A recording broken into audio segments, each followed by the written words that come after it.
because it's time for Nerdy for 30, the podcast where we talk about nerdy-ish movies for 30-ish minutes. My name, I'm so glad you asked, is Kevin Bauer, a.k.a. the Critic's Choice. With me, as always, is the People's Champ, Tim Keck. And today, we are talking about the newest MCU movie, The Marvels.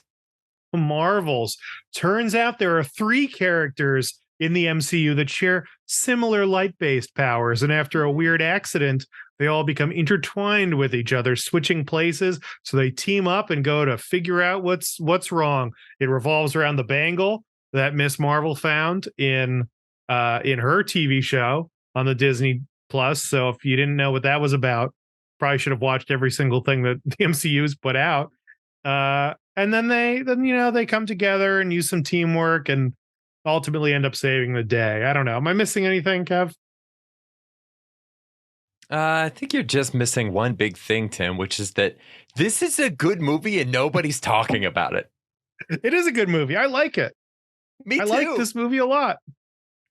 Thinking about it, I thought of a comparison, which I'm sure will lose you on this, is Thor: Love and Thunder, where watching it the first time, I was like, okay, there's some things I don't like about this. But Thor: Love and Thunder, to me, each individual scene I like a lot. I don't know if I like the way that they're arranged, or maybe I think some other scenes could have been added in between. Sure. But as far as rewatching it, it's a great rewatch because, like, you know what's going to happen and you're just hanging out with these cool characters and having a good time. At best, I don't think this is necessarily the best story, but there are great moments in this that are going to be fun to rewatch that I have been thinking about. And you can't say that about every MCU movie. And so I think this puts it, I think it's above the Air Meridian for sure. I think it's probably top half of Marvel. But we don't, maybe at some point we should do a full rankings and list and just really, really hash this out because, I feel good about this. I'm wondering where it would rank, but what about you, Kevin? What did you think about this? We should do a full Marvel rank down. Yeah, I definitely think this is an upper half Marvel movie. I really enjoyed this. There was a lot of discussion prior to this movie's release about how the director was gone for like the last 4 months of reshoots. Yeah. And just how unprecedented that is. And I feel like you could tell when she was on set and when she wasn't, because this movie, she had contractual obligations. She did. That's what I heard. Marvel knew about this. She had another movie that she was required to start working on. It seems like people were giving her shit for this. Sure. Sounds like sounds like a girl director just bailing halfway through. And it's like, what the fuck are you talking about? She's doing such a good job that she's got multiple projects lined up, and you can't spend every waking moment working on this movie. I mean, you're right, plagued by reshoots and things like that, but there's just so many bad vibes out about her that I don't know. But you said you could tell the difference. So what is it to you? I think so, because this movie is a mix of things that are generic pieces of the MCU and things that can only have been foundational parts of the script. There is so much heart in this movie. There are so many very genuine, very fun moments of these characters interacting. And I don't think any of those could possibly have been reshoots. I think all the reshoots were the diciest, weakest parts of this movie. I see where you're coming from with Love and Thunder, because Love and Thunder has some scenes that I really like and some scenes that are just painful to watch. This felt very similar to me. I feel differently. I'm just so bought in to those characters that I'm down to just, I love Thor. I would just hang out with Thor, the whole time. I love it. I mean, he's my favorite guy. As a kid growing up, he was one of my favorite superheroes. I think he was my dad's favorite hero when he was a kid. Nice. And I just feel so nostalgic and attached to this guy. And I like Taika Waititi. I get that, maybe he's not the right choice for this, but in a vacuum, yeah, I really like his stuff. And so rewatchability, I think Love and Thunder gets too much hate, but it's up there. But you're right. There are weak parts in this. I think there are some, I'm going to say this and then forget some of them while I was watching it, but I think there are some pretty obvious and relatively simple ways to make this a better movie. Oh, interesting. And so I think I kind of left thinking like it's good. There's enough there that this movie could have just been better. And it could have been, I think it could have been a great movie. Yeah, And it doesn't get there, but there's moments that are, I mean, gosh, my thief is probably that scene with the cats eating people. Oh, so funny. Incredible. Jesus, so funny. Incredible to turn a character that I personally hate because of the Nick Fury of it all. Yeah. And making them such an integral part of the movie, and also one of the funniest scenes in Marvel. Just as like, it's not even a character bit, like as a concept and like a CGI execute. Like none of the characters are even in it. It's just like such an absurd situation that it's brilliant. It's like an incredible joke. It's an incredible bit, and I was all about it. I was jealous of that. I don't know. Dude, it's a joke that overcomes the weakness and abruptness of how it was set up. Really strange, where suddenly there's just these weird little like lumps around the spaceship. And the second time we saw the lumps, it's like, oh, okay, it's going to be kittens. I had no idea, obviously, this is where the kittens were going to go. And I'm with you. I resent Goose. I think that the joke of cute, cuddly thing is actually a horrifying creature is so played out. I think it's so cliche at this point. The fact that most of the time when it happens in a Disney movie now, the sense of humor that goes along with it is like thing that looks like a normal cat eats someone with giant tentacles. And then the sarcastic, quippy character in the room goes, well, that happened. I just absolutely hate it. But I think the entire reason that these things worked for me in this movie is Kamala. It's the fact that the first time we see Goose eat somebody, she screams her fucking head off. And she is such a good actor that she really sells the terror in that moment. And I mean, her charm in general, I'm curious if one of your notes that you would have given this movie is the same that mine is, which is just it should have been entirely from Kamala's perspective. I didn't think of perspective. See, at the beginning of the movie, Miss Marvel is I feel like one of the weaker characters in the MCU, not physically, but the movie is okay. And then Captain she just Marvel, shows up and the first Marvel or Captain Marvel. Yeah. Yeah. I feel like Captain Marvel's okay. I feel like, Brie Larson's kind of got in a bad shake of it just because her character, doesn't have the arc of overcoming, the way that all these other characters did. It just seems like she just kind of shows up and is invincible. And then I don't know. I get it. I loved the way they set up her in the spaceship by herself with just the cat, and she's got her suit on, but she pulls it off like a wetsuit or something. So sick. Like a jumpsuit, and she's walking around in, the wife beater. That can't be the right thing to say anymore. Yeah, there's got to be another term. To Google this the other day. There's got to be a better term for it, man. It's 2023. Yeah, there's got to be something better to say, but that's what she's wearing. She's wearing a wife beater. She's got it down. I don't know what else. When I think of Captain Marvel, I think wife beater. Yeah. Yeah. It just sounds like terrible. Wife beater. It's like, when did Jonathan Majors show up? The gang gets sued for slander. We're talking about the tank top that Brie Larson is wearing. She looks great, but that is like the vibe of she's living in her uniform and she's alone. And the scene where she floats down with the planet and the cat just jumps on her shoulder and she's flying through space with the cat. I was like, this is a movie. This is incredible. I would love to have this. And Marvel does this thing that maybe they do really well where, between movies, they give you just a glimpse of something that happened off screen that would have been a really cool movie. Like, oh, look, Captain America's Steve Rogers now, and he had all these adventures and we're not seeing them, but that would have been a pretty cool Disney Plus show, or that would have been a pretty sweet movie we all would have enjoyed. I feel like missing out on Brie Larson just exploring space with the cat, I feel like could have been a whole vibe and awesome. And my biggest beef or thief is that I think Miss Marvel is a wonderful addition to that. I don't think we need Monica Rambeau. I don't think she adds Mm, anything to the movie. I think she feels forced. That character was very underdeveloped. She was a minor character in WandaVision. We haven't gotten mhm. any real impact with her as a superhero. I mean, maybe it's been so long. I just feel no attachment to that character. And I don't know if she doesn't really bring anything out. She's like in between Brie and Iman. Is that how you say her name? Yeah. Uh, she's tonally. I think you could straight up take her out, and it's a better movie because then it's just Brie Larson with this cat set in her ways, trying to open up, and this girl who shows up who has a family, loves her family, is a part of like a bigger community than herself, and is also positive about things. She's outgoing. She hasn't done all these horrible things that Captain Marvel's done.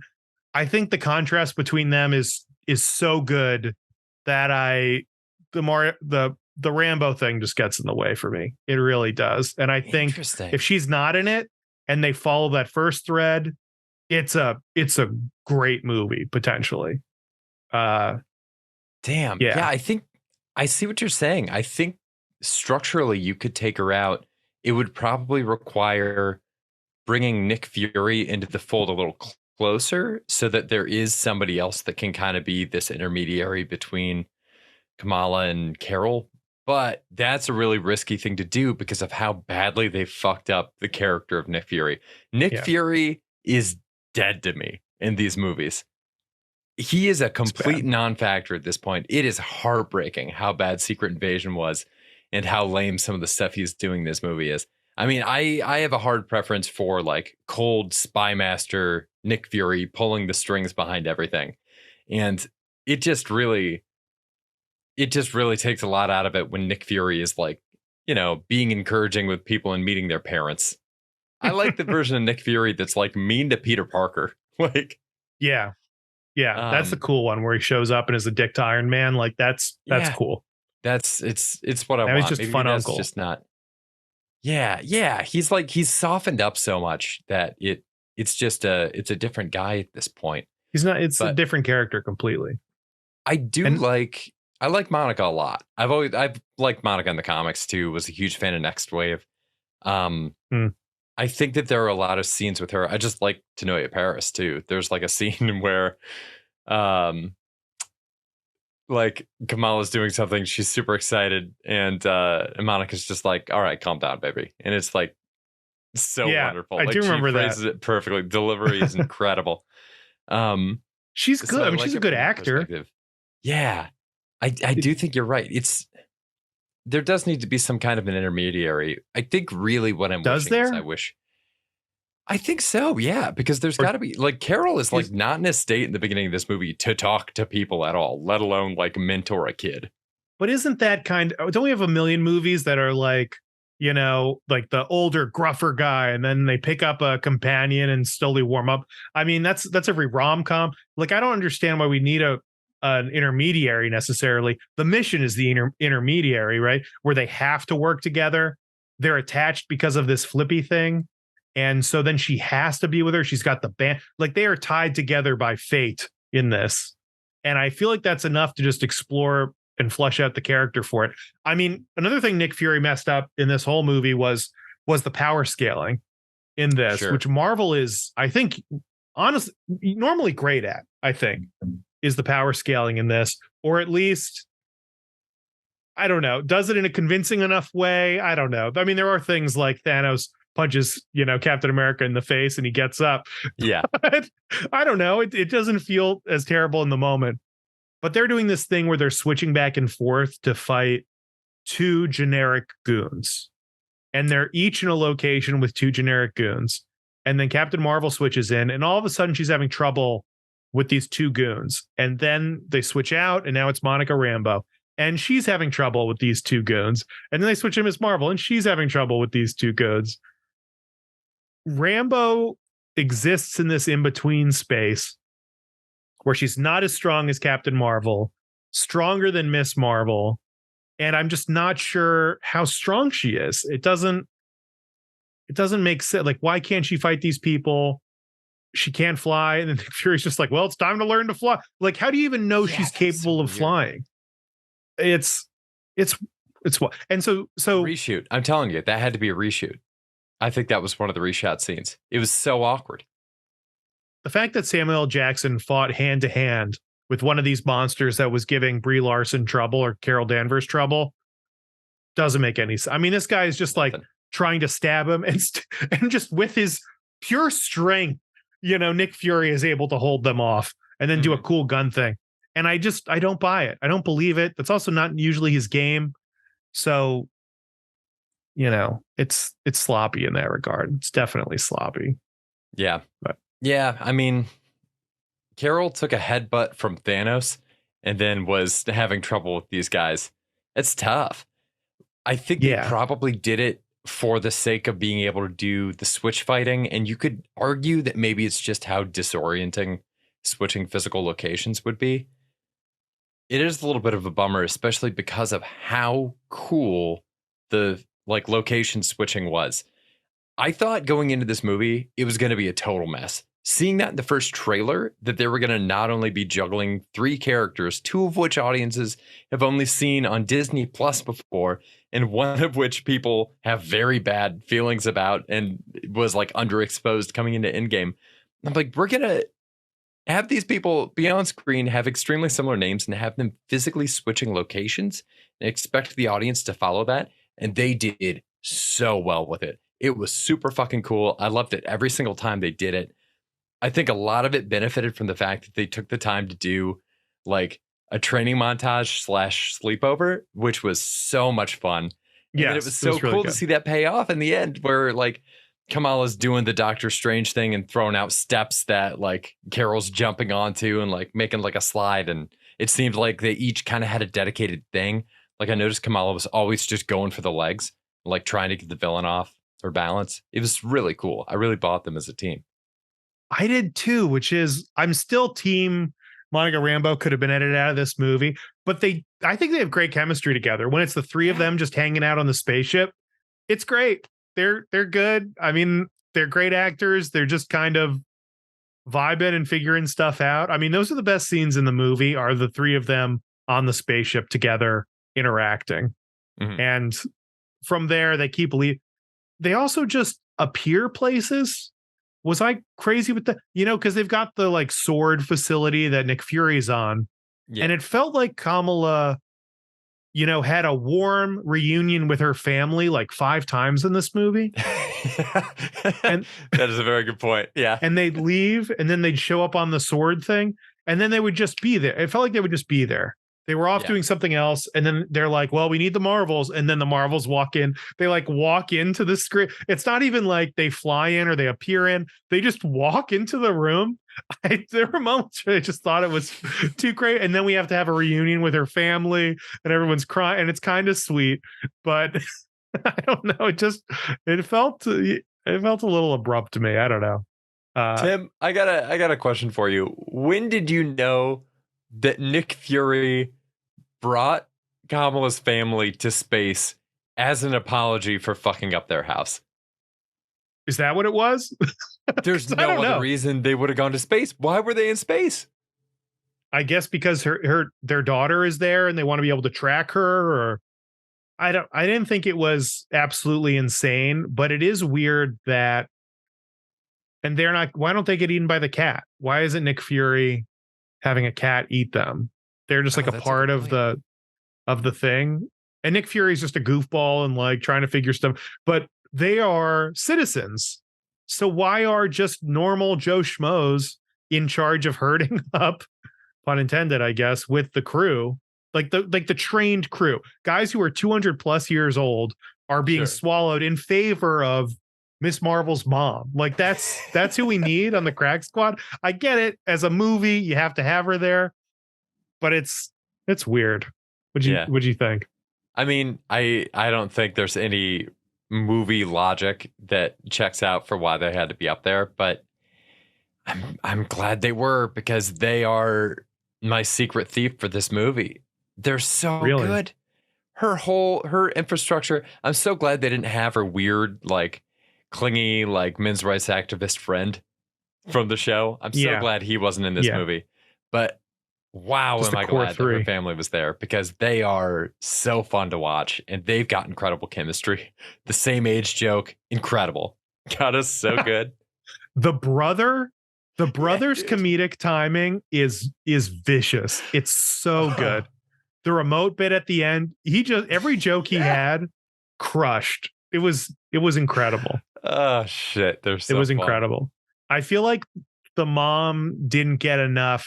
I feel like the dad was just kind of there. And then the Mhm. mom, it's also the problem with all these reunions is her all of her dialogue was, "Oh my God, it's so great to see you." And it happened like 5 times or whatever, where she was like, "Oh my God, Kamala," and like hugs her. And it's like, cool, if that's all she's saying, then she doesn't get a chance to do other fun stuff or get other bits. It just felt like she was kind of underutilized, and I'm not excited about this reunion because I've seen it 4 times already. Uh, it Yeah. was weird, but I agree. I agree they're great, and I would love to watch another. I would love to watch another Disney Plus Miss Marvel show. I like that they did the animation up top. I wish they could have Yeah. stuck with that in some way. Uh, or just maybe, you know what, save up the budget and do it for the entire series of a Disney Plus show. How about that? How about not bail on your gimmick instantly because of whatever reasons? Like, keep the character's perspective throughout. Speaking Yeah, of dude. character perspective, Kevin, this is a beef of mine, Mm. and this seems dumb, but the opening Marvel credits to these movies are pretty iconic. They scroll through all these characters and then you end up on the Marvel logo. And sometimes these change, right? Sometimes I think for oh gosh, Moon Knight, it went to like black and silver, and then for other movies it's kind of moved around a little bit and different songs play. This one had images of the Marvels in it, right? Mhm. It had Captain Marvel, Monica Rambeau, Miss Marvel in it. You know who else? The only other people, as far, I mean, I tried to watch this YouTube show of like all the intros. You know who else has gotten an intro like that where their images are in the Marvel poster? Stan Lee, Chadwick Boseman. That's it. They got a treatment in the intro that is reserved for deceased major contributors to the Marvel world. And for some reason, they decided to show those characters there instead of the usual flip through. You know, it should have been the regular. They should Is have gotten that the real? regular intro. Nobody else has gotten that? Like they've never done that with like a Captain America or something? No, no, they don't. Really? They don't. Huh. It's an in memoriam. They've done the That's really same one strange. that ends with Black Panther doing the punch, you know, every single time. And Huh. this one they gave him this treatment that I thought was reserved for in memoriams. Well, And for Tim, some reason they're doing it with the Marvels, which I I feel don't think like we're getting is any more Marvels movies. So that may have been a little So spoiler. maybe that's what it is. This franchise is already dead. Uh I don't know. I was pissed off immediately when I saw it. Is that crazy? Is that an overreaction to that? I mean, yeah, Of but course it also is. like I see what you're saying. Like it breaks. It's honestly kind of like a branding frustration. Like it's the kind of Yeah. thing you normally hear from like a company's creative services team, is that this was like out of alignment with the rest of the company's branding. Um, and it is cool. I can see the argument for it, where like seeing all these other characters in the intro really makes you feel like this is part of that bigger connected universe. So I wonder if we'll see that more now going forward. I don't know. But I mean, I remember like Wakanda Forever, and now it seems like on Disney Plus, they've replaced the regular Marvel intro for that with the one they did before Wakanda Forever. So if you Hmm. watch that one, it's the in memoriam for Chadwick Boswick, uh, Well, which I mean, you know, he died, and there were just a lot of movies in between, and then they switched to having the Black Panther punch like be like the final move in all the Marvel movies. So it's like, you know, this great guy dies. Seems like he was a really good dude. He was a big part of the MCU. It was a very important character. And so then like every movie and thing after that, you get just that little reminder at the end, like, hey, we lost this great guy. You know, he was a yeah. legend. And I teared up at the beginning of Wakanda Forever once the intro came in and it was just Chadwick Boseman. That got me. That got me more than anything else in Wakanda, honestly. That hit me good. Mm. And so to see them do that for Captain Marvel, it's like, I don't know. It rubs me the wrong way. It makes me feel insincere, makes me feel like a punk, like why was I getting emotional about this thing that they just give to everybody? Like I don't know. I feel like I got punked for that a little bit, but Huh. you know what? Fuck me for caring, Nah, man. Thank you for sharing that. Oh man. Do you have oh yeah, the WandaVision one went black and white at the end. This is Yeah. just my God. What yeah, what else? Do you have any other thieves? Did we done thieves? We've done, I mean, I think I've said most of my thieves so far. The chemistry, the family, all the parts that seem like the director actually did it. And again, I want to clarify that I'm not like attacking her. I'm attacking the Marvel machine for like not working better so that she couldn't finish the movie in a reasonable amount of time. Um, Beef that I really want to cover is I think that this villain is one of the worst Marvel villains. The thing that I like about her is that she seems like she had a direct connection to Carol and Carol's actions. I love the entire plot of the Annihilator thing. I think it's really cool to take this character and they're not afraid to make her like morally ambiguous. She probably killed a lot of people. Like Carol's Mhm. probably responsible for more deaths than COVID. And I think those COVID numbers are inflated. wow, great. Now we're gonna get the Spotify flag on this episode. Wow. We'll probably don't just take pick up it. a lot of JRE listeners. My advice: never go to the doctor. You're following that advice right now. I know. I hurt my foot. I couldn't walk, and you know what? I didn't go to the doctor. You know why? Because I'd have to walk to the fucking doctor. That's Oh why. my God. They don't do house calls for, or maybe they do. I don't know. I would love it if some guy just showed up with like a little bag and popped it open and, took my temperature or felt my heart. I don't know. Do they do traveling doctors like that anymore? They did it during COVID for testing. It was fucking weird. Now we're definitely going to get the flag on there. Yeah, we did a COVID test one time in like 2020, and somebody showed up to our door, and we like stood in the front door and then just stuck a Q-tip up our nose. That's wild. Yeah, and that was just a neighbor. It was just a neighbor, and it wasn't even a COVID test. He just stuck a Q-tip up our nose. Gosh, didn't even take it out. So I'm jealous. For Carol, I like that they made her a little bit more morally ambiguous. I don't like that. I could not tell you this villain's name. I absolutely could not. I think she played it the way people play Power Rangers villains. I think the performance was on par with Ant-Man's daughter, which is like one of the worst MCU performances. I don't think it's as bad as that. I thought that was so corny and over the top. And this one's more forgettable than I thought embarrassing. The Ant-Man's daughter was like giving embarrassing monologues in it. Dude, like it was Spy Kids 2. And she was not a Spy Kids villain. She was a Power Rangers villain, which, Power Rangers of higher quality than people remember, I think. Bryan Cranston was a Power Rangers villain. Don't forget that. He was Zordon, dude. He was not Zordon. Well, he was Zordon in the movie, but he was a villain in the TV series. Was he really? Yeah. Wow. And he was on Seinfeld. That guy's had a career. We should have him on. We should. Let's get Cranston on the pod. Hashtag Cranston on the pod.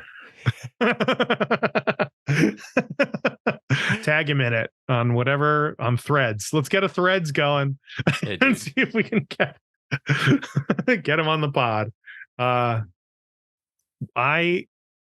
With that Annihilator thing you were talking about, there's that scene where Brie Larson is confessing that she's the Annihilator, and that I hated that scene. I don't know. I thought it was so bad. I thought the acting was just so off in it. It was weird because these three have great chemistry on the ship, and then Brie Larson's like trying to cry, but like it doesn't work, and I don't know. It felt so fake to me in a way that I think off. It feels like that's kind of the beef with Captain Marvel and whatever Brie Larson a little bit is that she comes across like kind of stiff and wooden in some of these, but I think it's a tough situation. I think she's put in a tougher situation there than Captain America is and Iron Man is, and you know, we're not expecting those guys to cry. No, no, They just that's a get really tough good and point. yell at people, you know? Yeah, But it makes sense that she would feel that way. And it makes sense that she would be emotional. And unfortunately, that doesn't jive with everything else they've got going on tonally in the movie, I feel like. yeah. Or something. I feel like it's directing. It's something. Something is getting fucked up in those scenes, which, Yeah, yeah. because there's parts like the "Hey, Peter Parker got something for me" in Endgame. Great Captain Marvel moment, and there's a lot of Mm. stuff. I mean, I thought she was really good in this. I definitely thought like she was a lot more fun to watch in this than the first movie, but that's mostly just because the first movie is like a bad setup for us to be introduced to this person. Like she wasn't Carol really in the first movie. She couldn't remember who Carol was. And in this one, I loved kind of how they played with like her being in isolation for so long. She had kind of like a bug-eyed Doc Brown thing going on. People would be talking to her and she'd just kind of be looking at them like she hasn't talked to a human in a couple months. I love the isolation story. I think the isolation story, the Annihilator thing, like, is the story. And I think if that had been the driving focus of this, it kind of like the bad guys trying to steal resources, right? I kind of like that. They're stealing resources from Mhm. places that have significance to Captain Marvel. Yeah, it's weird that that didn't work, but I don't think the Annihilator thing felt sincere enough to pull it off. Or am I wrong? Yeah. Like, why didn't that work? Why didn't that type of, because that's super villain level revenge, right? That's top Yeah. tier villain revenge. Why didn't why didn't it work? It was super cool. Like the visuals for it were super cool too. I think for the most part, it's just because everything else around it was so convoluted. And they showed us like a shot of the Kree planet. They had the title card down there, but it kind of presupposes that all of us are like really up on the lore for this specific storyline. And we really have not seen very much of this part of the cosmic universe, like the Captain Marvel specific part of the universe. We haven't. And most of the scroll stuff that we've seen has been very bad. So we probably could have used a refresher there and a little bit more clarity. And I think it's pretty tough too because the Kree have been depicted as kind of like high elves insofar as they are very stiff with the way that they talk, and that presents a barrier. I think a lot of the reason that Guardians of the Galaxy works is because most of the aliens talk pretty casually. You know, it's pretty informal for most of them, so it makes it a lot easier to get a lore dump when someone's just telling it to you plain. Yeah. I feel like maybe a Captain Marvel 2 ahead of this could have worked. You know, all the stuff they gloss over with her returning to the planet and being the Annihilator. Yeah. Ah, man, I wish I'd like seen that and like really felt that some more. But that's Um, nuts because I thought the first Captain Marvel should have been two movies because I think we should have basically gotten Top Gun with Carol Danvers for a movie. And then, you know, that ends with a thing where it's revealed that she's like in space. And then the second movie opens up and we get a lot of cool shit where she's on this like SEAL Team 6 with aliens. And then we find out that they basically brainwashed her and she has to kind of reclaim who she is using things that we know about her that we saw in the first movie. I would be interested in a movie where Maverick remembers that he's Maverick. But if the movie started with Maverick not knowing who he is, and we've never seen Maverick before either, that's a tough sell for anybody. that is tough. It's tough. I don't know. Yeah. It's weird. You want to see time change in between movies, and it's kind of cool to see where the characters are now. But what do you think about them just setting out to make a specific type of movie and then throwing in a superhero in it? You know, like, isn't that a better formula of like Yeah. Winter Soldier seems like it could work without Captain America, right? Yeah. That could just be a movie and we would watch it. And then Captain America happens to be in it and it's even better.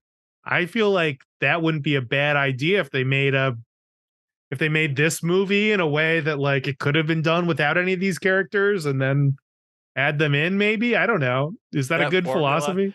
that's exactly how every Die Hard movie has been made. Is that they make these movies? They adapt books. It's usually scripts that were adaptations of popular books, and then at some point, whoever it is that makes those, I forget the company, gets the rights to it, and they're like, "Yeah, we're gonna throw John McClane in this one, and he's gonna have a line where he's like, how many times is this gonna happen to the same guy?'" That's what I want. That's really what I want from Marvel, though, is just Yeah. the superheroes should be like a filter that they put on at the end. Mhm. Just drop a bunch of MCU stuff. I don't know, Kevin. I feel like this was a pretty good movie, though. I enjoyed it. Yeah. I'd encourage people to watch it. Yeah. 100%. I think this movie's not getting enough love. I think this is probably going to be a situation where we get some looky-loos who wanted to listen to the pod because they were like, I'm not going to watch this one. And I would encourage you to give it a shot. It's not perfect. Like I said, there's a lot of shit in this that does not work, but it is so much fun, man. There's fun bits in it for sure. There's a lot of things to like about it. Yeah. Yeah. Well, hey, what did you think? Did you see it? Let us know. nerdy430.com. Send us an email and come back here next week where we will be talking about, I believe, the Scott Pilgrim TV show. Is that Yes, right? sir. Is it time? Incredible. It's finally here. Brie Larson Double Dose. We will see you then. Until then, stay nerdy, everybody. She's in Bye. Scott Pilgrim? Yeah, Bye. she's Ivy Adams. What? Yeah, man. Well, this will be great.